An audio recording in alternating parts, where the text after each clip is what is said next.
1980년대를 먹칠했던 운동권 세력이 국회, 검찰, 사법부를 장악하고 있습니다.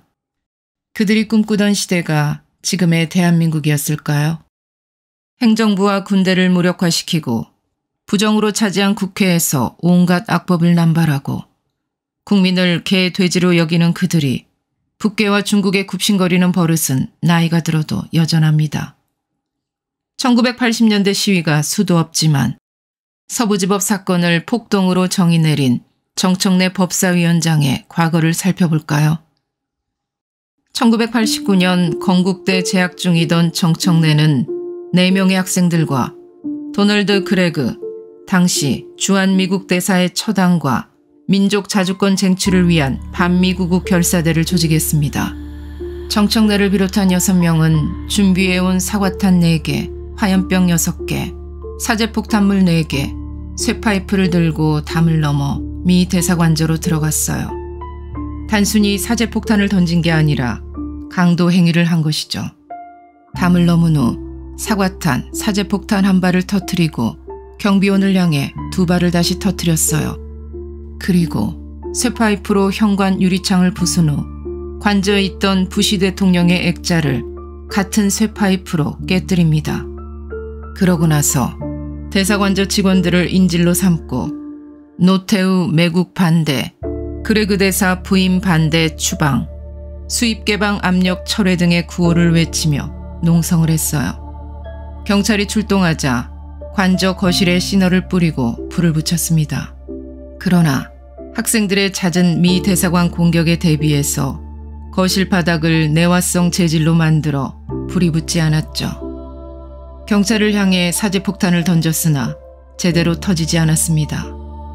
실제로 불이 나고 터졌다면 어떤 일이 벌어졌을까요?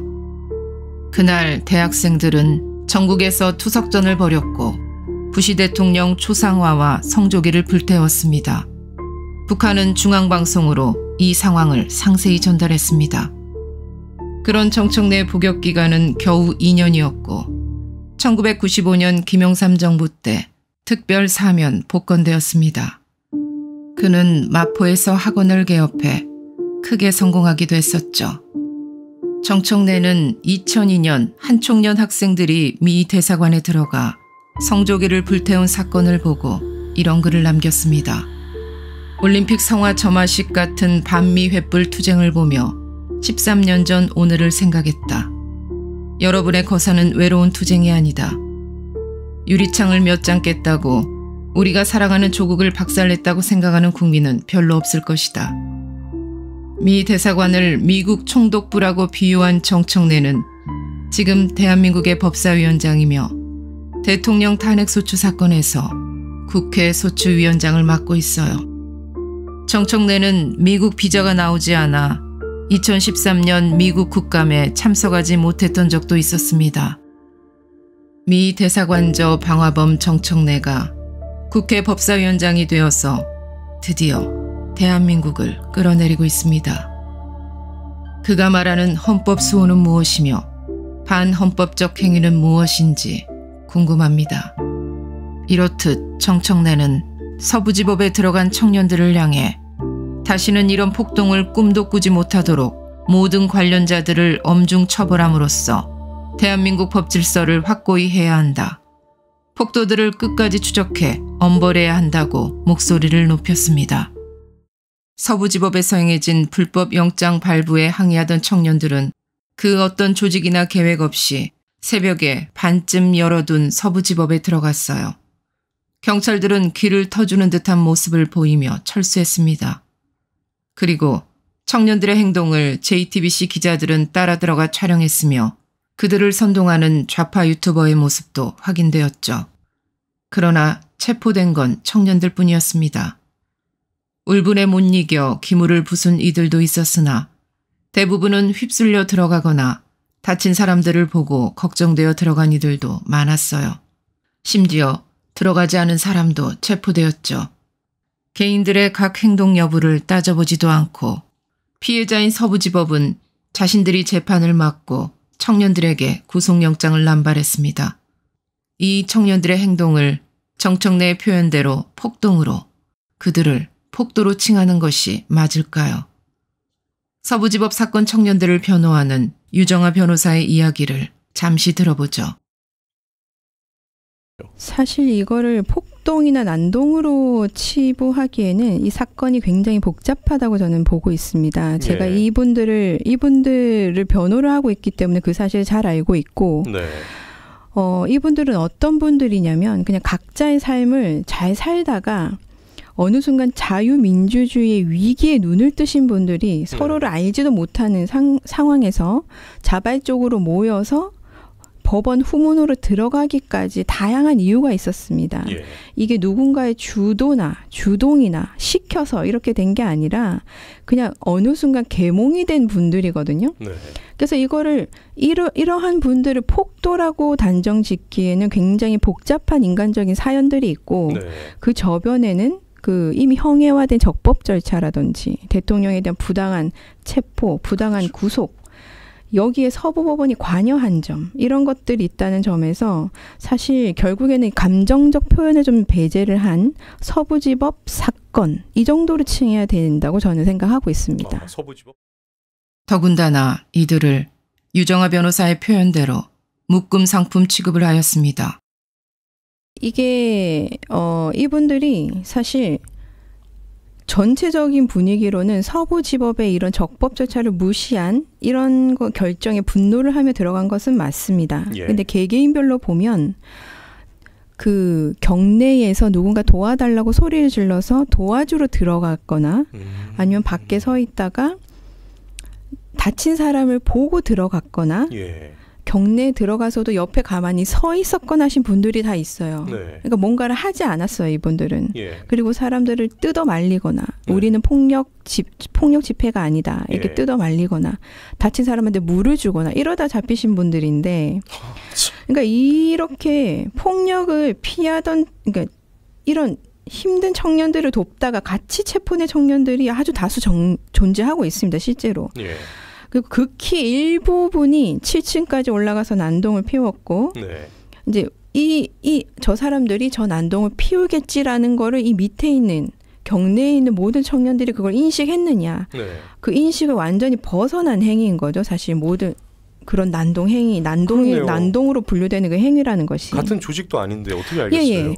그러니까 그렇기 때문에 그 일부의 그런 인식을 벗어난 이 행위를 네. 모든 지금 청년들에게 싸잡아서 묶음 상품처럼 너네 다 전가를 시켜서 너네 다 똑같아 라고 예. 한다는 것이 이게 말이 안 되는 겁니다. 그럼요. 재형법정주의 책임 원칙이 있어요. 네. 책임 원칙에 명백하게 어긋나는 해석입니다. 이렇게 하게 되면. 네. 네. 불법이 난무한 지금 서부지법 사건으로 부당한 대우를 받는 청년들을 변호하는 유정아 변호사의 고백은 지금의 대한민국에 큰 울림을 줍니다. 사실 제가 맡은 청년들 중에 남성 두 분은 건물에도 들어가지 않고 그 마당에 있다가 잡히셨는데 네. 한 분은 그냥 이렇게 서 있다가 또 그분은 지병이 있으세요. 네. 그래서 복용하기 어려운 약도 계속 복용을 해야 되는데 네. 그런 점에 있어서 굉장히 안타깝고 가만히 있다가 누군가 돕다가 잡혔습니다. 네. 누군가 넘어져서 저 사람 도와서 나가야겠다. 저희 나갈게요 하면서 이제 일으키는데 잡혔단 말이에요. 와. 그리고 또 어떤 여성분은 건물 안에는 들어가긴 했지만 안에서 사람이 다친 거예요. 네. 그래서 괜찮으세요? 하고 물어보면서 들어갔어요. 건물 안을. 네. 이렇게 둘러보다가 다친 사람이 없는데 둘러보다가 그래서 그분에게 물을 주고 또 어떤 중년 여성분이 심장을 잡고 공황 증세가 있으니까 또 달려가서 이렇게 돌보다가 또 물을 주고 이렇게 피가 3층까지 이제 계단에 피가 떨어져 있어서 다친 분이 있으신가 이제 좀 올라가 봐야겠다 이러고 3층까지 갔다가 아무도 없어서 그냥 내려와서 1층에서 잡힌 분도 있습니다. 그러니까 이런 분들은 폭력을 썼다는 근거가 없습니다, 사실. 예. 그러다가 영장 실질 심사 때 한 청년이 뭐라고 외쳤냐면 저는 폭력을 쓰지 않았습니다. 이렇게 외쳤거든요. 네. 근데 거기서 아마 제가 이제 2013년부터 제가 이제 사법연수원을 수료하고 지금까지 네. 이제 변호사 업무를 해오면서 처음으로 재판장에서 눈물을 흘렸죠. 호흡이 멈추고 있는 대한민국에 인공호흡을 하고 있는 청년들에 대한 애정이 가득한 유정아 변호사와 달리 박구용 전 민주당 교육연수원장의 발언은 저주에 가깝습니다. 그는 청년들을 향해 민주주의 훈련이 안 된 외로운 늑대라 규정하며 그들을 스스로 말라 비틀어지게 해야 한다고 발언했습니다. 또한 민주당에 끌어들일 것을 고민하지 말고 어떻게 하면 소수로 만들 것인지를 고민해야 한다고 말했죠. 전남대 박구용 교수는 5.18 기념재단 기획위원장으로 활동한 바 있습니다. 자라나는 세대들을 거짓과 왜곡의 틀에 가두고 깨어나는 세대들을 저주하는 이는 선생의 자질이 없습니다. 박구용 교수가 발언한 소위 민주주의 훈련을 받았던 학생들은 5.18 당시 대부분 광주를 떠나 도피했습니다. 대신 선동된 10대 청소년들이 총과 실탄을 받고 무기고와 군용 트럭을 탈취하는 데 동원되었죠.